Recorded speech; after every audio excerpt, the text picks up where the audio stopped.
जैसा कि आप सबको पता है कि हरियाणा में निकाय चुनाव की घोषणा हो चुकी है। उसी के अनुरूप कांग्रेस पार्टी ने ये निर्णय लिया है कि म्यूनिसिपल कॉरपोरेशन के चुनाव जो हैं हम सिंबल पर लड़ेंगे और काउंसिल के चुनाव भी चेयरमैन का सिंबल पर लड़ेंगे।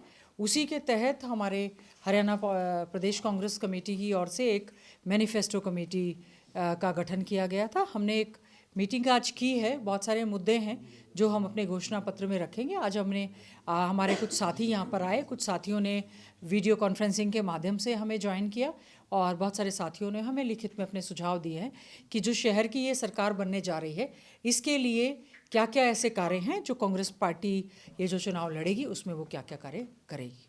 मैम, निकाय चुनाव के लिए जो मैनिफेस्टो आप लोग बनाएंगे वो क्षेत्र के हिसाब से बनाएंगे, अलग अलग निगमों के हिसाब से बनाएंगे, एक कॉमन?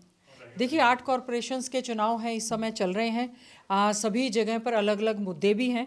हमारा एक कॉमन फ़िलहाल हमने जो अभी, क्योंकि आज हमने इसकी फ़र्स्ट मीटिंग की है, फौरी तौर पर ये डिसाइड किया है कि एक कॉमन मैनिफेस्टो हमारा रहेगा। उसके बाद जहाँ जहाँ हमारे कॉरपोरेशन के चुनाव हो रहे हैं उसी हिसाब से मुद्दों के हिसाब से जो है ये घोषणा पत्र के जो पॉइंट्स रहेंगे उसमें ऐड होते जाएंगे। मैम, क्या कोई फीडबैक भी मंगाया है अलग अलग क्षेत्रों से, वहाँ के जो नुमाइंदे हैं उनसे कि कहाँ पे क्या देखिए, लगातार क्योंकि हम लोग जो हैं सरकार की जो घोषणा पत्र पहले का भी इनका था या सरकार का इस चुनाव का भी घोषणा पत्र है, बहुत बड़ी बड़ी घोषणाएं की गई। लेकिन आज के समय में भी देखा होगा जहाँ जहाँ कॉरपोरेशन है, बड़े से बड़े घपले घोटाले, चाहे फरीदाबाद की मैं बात करूँ, यमुनानगर की बात करूँ या गुड़गांव में आए हैं। कूड़े के ढेर जो बड़े बड़े लगे हुए डंपिंग ग्राउंड्स हो गए हैं, सॉलिड वेस्ट मैनेजमेंट का कोई भी स्थायी समाधान नहीं हुआ है। तो उस सिलसिले में भी हमारे पास आए हैं। आवारा बेसहारा पशुओं को लेकर बड़ी बड़ी चर्चाएं जो हैं विधानसभा के अंदर बाहर हुई हैं, लेकिन उसका स्थायी समाधान नहीं हुआ। उससे नंबर ऑफ इंसिडेंट्स लगातार बढ़ते जा रहे हैं और सेफ्टी एंड सिक्योरिटी बहुत बड़ा इशू है। विशेष तौर से बहन बेटियों के लिए वर्किंग प्लेस जो सुरक्षित नहीं है, वहाँ पर हमने जैसे कहा है कि हम CCTV कैमराज और इस तरह की बहुत सारी चीज़ें हैं, उसका हम लोग शहर का सौंदर्यीकरण हमारी प्राथमिकता के आधार पर रहेगा। क्योंकि भारतीय जनता पार्टी की सरकार लगातार 11वां साल है उनका यहाँ पर है और कॉरपोरेशन के चुनाव फरीदाबाद के शायद 2022 से लंबित पड़े थे। सरकार ये चुनाव नहीं करवा पाई और हम समझते हैं कॉरपोरेशन का अपना एक बजट होता है और कांग्रेस पार्टी बहुत अच्छे से मजबूती से जो चुनाव लड़ेगी। सभी से बातचीत करके लगातार हमारे पास कॉरपोरेशन और कमेटी के जो चुनाव हैं सभी जगह से सुझाव आ रहे हैं।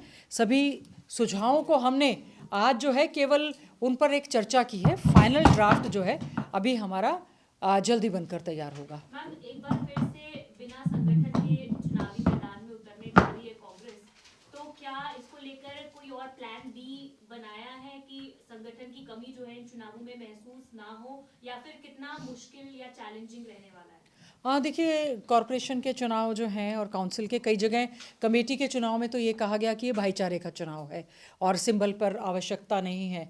ठीक है, संगठन कहीं ना कहीं स्टेट लेवल के संगठन की कमी ज़रूर है, लेकिन इन चुनाव के लिए प्रभारी लगा दिए गए हैं, कोऑर्डिनेटर्स लगा दिए गए हैं, टीम ऑलरेडी बना दी गई हैं, वो अपनी एप्लीकेशंस कलेक्ट कर रहे हैं क्योंकि आज से नामांकन की प्रक्रिया जो है वो भी शुरू हो गई है। हमारी फील्ड में जो है हमारी पूरी तरह से टीम जो है इस समय कार्य कर रही है। नेक्स्ट मीटिंग कब है मैम? अभी देखिए, आज हम लोग बैठे हैं, आप लोग आए हैं, आप सबका धन्यवाद। आज हमने हमारा जो हरियाणा प्रदेश कांग्रेस कमेटी का जो विधानसभा के चुनाव के लिए हमारा बहुत अच्छा हमने घोषणा पत्र बनाया था और हमारी सरकार आती तो हम एक एक चीज़ को उसको एग्जीक्यूट करने का काम करते। आज हम उम्मीद करेंगे भारतीय जनता पार्टी की सरकार और जो पहले JJP की अलायंस में थी, उन्होंने जो अपने वायदे किए हैं उनको पूरा करने का काम करें।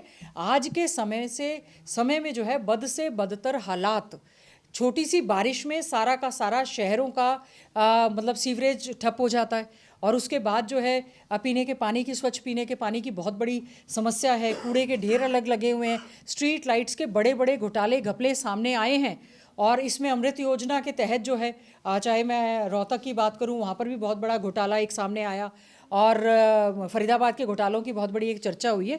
उम्मीद करेंगे ये जो सरकार, ठीक है कि इनकी एक्सपर्टीज़ है, ये कहते हैं कि हमारी राज्य में इस समय सरकार है, उम्मीद करेंगे ये जो कॉरपोरेशन के और कमेटी के चुनाव हैं कांग्रेस पार्टी अच्छे से तैयारी के साथ इस मैदान में जाएगी और जो घोषणा पत्र में हम लोग वायदे करेंगे, क्योंकि उनका अपना एक बजट होता है, उम्मीद करेंगे कि कॉरपोरेशन और कमेटी के चुनाव, काउंसिल के चुनाव मजबूती से लड़ेंगे। एप्लीकेशन लेने का आखिरी दिन है।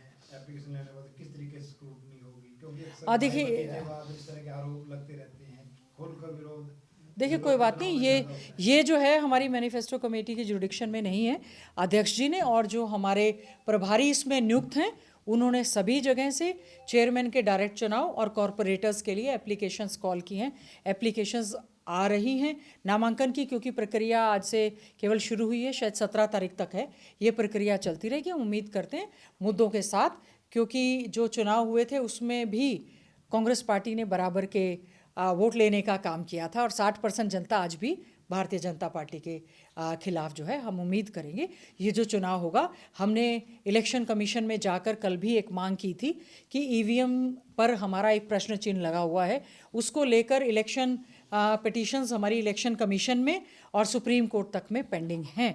तो हमने एक मांग तो की है। कल हमारा एक डेलीगेशन गया था मिलने के लिए माननीय जो इलेक्शन कमिश्नर हैं, state election commissioner Dhanpat Singh ji से। हमने उनको जो है अपना एक मांग पत्र देने का काम किया है कि ईवीएम की बजाय जैसे उत्तराखंड में बैलेट पेपर पर हुए, बैलेट पर करवाएंगे तो शायद हम उम्मीद करेंगे कि जो प्रशासन और तंत्र का इस्तेमाल, क्योंकि सरकार केंद्र में भी है राज्य में भी है, तो इससे कोई दबाव ना हो, फ्री एंड फेयर इलेक्शन हो। उन्होंने ठुकरा दिया मैम इस मांग को, खारिज कर दिए खारिज कर दिया।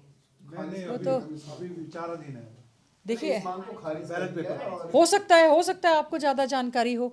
हमने तो क्योंकि कांग्रेस हमारे पार्टी के अध्यक्ष जी की अध्यक्षता में जाके कल दिया था, हो सकता है वो हमारी एक नेशनल पार्टी है, एक रिक्वेस्ट गई है, तो हो सकता है वो रिटर्न में उसका हमें जवाब दे देंगे। और उम्मीद करते हैं कि फ्री एंड फेयर इलेक्शंस जो हैं कॉरपोरेशन और काउंसिल के हों। कांग्रेस के ईवीएम को कटघरे में खड़े करने को लेकर खास तौर पे सत्ता दल का जिक्र करें या फिर इनेलो का जिक्र करें, उनका सीधे तौर पे कहना है कि कांग्रेस हार मान चुकी है, जिस वजह से वो पहले से ही हार का ठीकरा जो है वो ईवीएम पर फोड़ने के लिए राज्य चुनाव आयोग से मिल रही है। वो कहेंगे लोकसभा चुनाव में 5 सीटें जब आपकी आई तो आपने स्वीकार कर लिया नतीजा ईवीएम का। हिमाचल में कोई बात नहीं, सरकार बनी तो आपने स्वीकार कर ऐसा लिया। कोई बात नहीं। दूसरी पॉलिटिकल पार्टीज क्या कहती हैं, हमारा और इंडिया अलायंस के ज़्यादातर जो विपक्ष के हैं, आपको पता है कितनी सारी इलेक्शन कमीशन में जो हमारी पिटीशंस पेंडिंग है, वो एक अलग विषय है। और आज का जो विषय हमारा है घोषणा पत्र को लेकर है। उम्मीद करेंगे कि भारतीय जनता पार्टी की सरकार जो विधानसभा में उन्होंने वायदे किए हैं, अब मॉरल कोड ऑफ कंडक्ट लग गया। 2100 रुपये की राशि, 500 रुपये में सिलेंडर, सफाई कर्मचारी लगाना, पक्के सफाई कर्मचारी। हमने तो कहा था जो हमारे सफाई कर्मचारी हमने कच्चे लगाए हुए हैं, हम उनको पक्का करने का काम करेंगे। इसमें भी हमारा प्रयास ये रहेगा कि कॉरपोरेशन में हम उम्मीद करते हैं सरकार जो है सफाई की व्यवस्था जो है आज के समय में जो पूरी तरह से चरमरा चुकी है, उसमें जो है ये कार्य करने का काम करेंगे। अशोक अरोड़ा जी कहते हैं कि परिवार पहचान पत्र और प्रॉपर्टी आईडी को मैनिफेस्टो के अंदर जो है वो इंक्लूड किया जाना चाहिए, ये कहना है आप ही के वरिष्ठ विधायक अशोक अरोड़ा का। तो उसके ऊपर कोई विचार हुआ है, प्रॉपर्टी आईडी और परिवार पहचान पत्र? देखिए, जहाँ तक परिवार पहचान पत्र का है, आपने देखा होगा कि 70% से ज़्यादा हरियाणा बीपीएल की श्रेणी में आ गया। परिवार पहचान पत्र की वैधता पर बहुत बड़ा एक प्रश्न लगा है। गरीबी आज के समय में हम कहते हैं शायद एशिया का सबसे गरीब प्रदेश, जो कि हरियाणा एक नंबर का राज्य होता था, सबसे बड़ा प्रदेश जो है वो गरीबी में इस समय आ चुका है। परिवार पहचान पत्र की जो सेल्फ अटेस्टेशन की वजह से जो बीपीएल की संख्या बढ़ी है, ये बहुत बड़ा एक चिंता का विषय है। प्रॉपर्टी आईडी को लेकर बहुत सारे मामले ऐसे हैं जो कि लंबित पड़े हैं, लोग धक्के खाते फिर रहे हैं। उनके लिए हमारा एक प्रयास रहेगा कि कॉरपोरेशन के चुनाव में अगर कांग्रेस पार्टी अच्छे से चुनाव जीतती है तो हम लोग इस समाधान के लिए जो है सिंगल विंडो का भी एक प्रयास करेंगे। और साथ ही साथ में कल हमने इलेक्शन कमिश्नर को, हम लोग जब साथ गए थे तो हमने उनसे कहा है कि जो रिजर्वेशन ऑफ सीट्स होनी चाहिए थी, जो पहले जैसे कि फॉर एग्जांपल गुड़गांव में पहले 6 थी, उनको वो 3 कर दिया गया। जब 25 वार्ड थे तब 3 करी, जब 35 वार्ड आए तब भी 3 करी, और जो 40 वार्ड आए उसके बाद भी रिजर्वेशन का ध्यान जो है इसमें नहीं रखा गया है। वो मामला भी हमने कल स्टेट इलेक्शन कमीशन को देने का काम किया है। जबकि ये जुरिडिक्शन जो है यूएलबी की है, 2011 के सेंसस के हिसाब से जो है ये रिजर्वेशन ऑफ सीट्स बनाई गई। और जो बैकवर्ड्स का दिया गया, ठीक है, उसके लिए तो बिल विधानसभा में आया था, अच्छी बात है, बैकवर्ड्स की रिजर्वेशन इसमें होनी चाहिए। लेकिन संवैधानिक अधिकार जो शेड्यूल कास्टों की सीट पर था, उस पर पूरी तरह से कुठाराघात हुआ है, बहुत बड़ा एक इनजस्टिस हुआ है। इस पर भी जो वार्ड बंदी है और रिजर्वेशन है, उस पर भी पूरी तरह से फॉलो होना चाहिए। मैम, इसके अलावा एक सवाल है, वैसे तो बीजेपी का इंटरनल मैटर है, कैबिनेट मिनिस्टर अनिल विज को कारण बताओ नोटिस जो है वो जारी किया गया प्रदेश अध्यक्ष के द्वारा। आप किस प्रकार से देखते हैं उस लेटर को और उनके जो अनिल विज जी, आप बोलना चाहेंगे? अनिल विज जी जो है वो बहुत बड़े हमारे बीजेपी के सीनियर नेता हैं। जब वो कोई बात कह रहे हैं उसके कोई मायने होंगे। तो बीजेपी में तो क्या बोले, डिक्टेटरशिप है, शायद इंटरनल डेमोक्रेसी है, पार्टी में कोई डेमोक्रेसी नहीं है। उन्होंने कहा बहुत सारे इश्यूज वो लगातार उठा रहे थे, शायद हो सकता है वो सेटिस्फाइड नहीं होंगे। बाकी इस पे ऐसे है कि इस टाइम पर्चा दर्ज करके वहाँ पर खारिज कर दिया, क्यों नहीं बड़ौली जी ने स्पष्ट रूप में कहा कि वहाँ पर कुछ नहीं हुआ? क्यों वो साइलेंट रहे आज तक उस बात का जवाब किसी हालत में नहीं है। जब एलिगेशन लगे उसको मैनेज किया और उसको application, whether that incidents they are occurred और नॉट, एनी विज साहब ने अगर कोई कह दिया तो कोई गुनाह कर दिया उन्होंने क्या? विज साहब ने सच्चाई बोली। विज साहब एक वरिष्ठ नेता, उनके है वरिष्ठ नेता, उनका पार्टी का मामला है कि उन्होंने शो कॉज नोटिस दिया है, निकाल के दिखाएं ना, पता लग जाएगा।